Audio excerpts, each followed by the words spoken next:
In December 2017, the Not Too Young to Run bill passed by the National Assembly was transmitted to the 36 state houses of assembly alongside 15 other constitutional amendment bills. Since then, only 16 state houses of assembly have worked on it. According to Section 9 of the 1999 Constitution, the approval of at least 24 state houses of assembly is required for the constitutional amendment. The group called on the remaining states to expedite action on the bill in view of the closeness of the 2019 elections. The movement commends the House of Representatives for passing an amendment of Section 25 of the Electoral Act 2010 as amended, to the effect that political parties are compelled to ensure the position of youth leaders must be occupied by persons between the age of 18 to 35. Passage of the Not Too Young to Run bill is a demonstration of their commitment to the tenets of representative democracy. You can see the trends across the world. Liberia has just elected a young donor within the youth bracket, but younger than the other candidates who ran for office. We've seen what happened in France. We've seen what's happening across the globe. This is the time for a new leadership paradigm. The movement is confident that Nigerian youths will continue to register and collect their PVCs as well as turn en masse to vote in the 2019 general elections.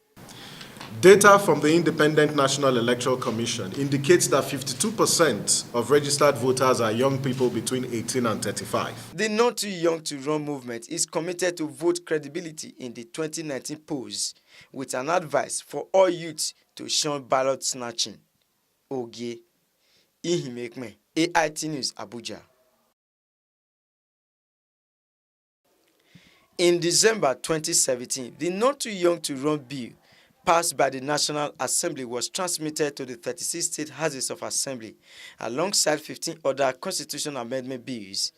Since then, only 16 state houses of assembly have worked on it. According to Section 9 of the 1999 Constitution, the approval of at least 24 state houses of assembly is required for the constitutional amendment. The group called on the remaining states to expedite action on the bill in view of the closeness of the 2019 elections. The movement commends the House of Representatives for passing an amendment of Section 25 of the Electoral Act 2010 as amended, to the effect that political parties are compelled to ensure the position of youth leaders must be occupied by persons between the age of 18 to 35. Passage of the Not Too Young to Run bill is a demonstration of their commitment to the tenets of representative democracy. You can see the trends across the world. Liberia has just elected a young donor within the youth bracket, but younger than the other candidates who ran for office. We've seen what happened in France. We've seen what's happening across the globe. This is the time for a new leadership paradigm. The movement is confident that Nigerian youths will continue to register and collect their PVCs as well as turn en masse to vote in the 2019 general elections. Data from the Independent National Electoral Commission indicates that 52% of registered voters are young people between 18 and 35. The Not Too Young to Run movement is committed to vote credibility in the 2019 polls with an advice for all youths to shun ballot snatching. Ogie Ihimekme, AIT News, Abuja.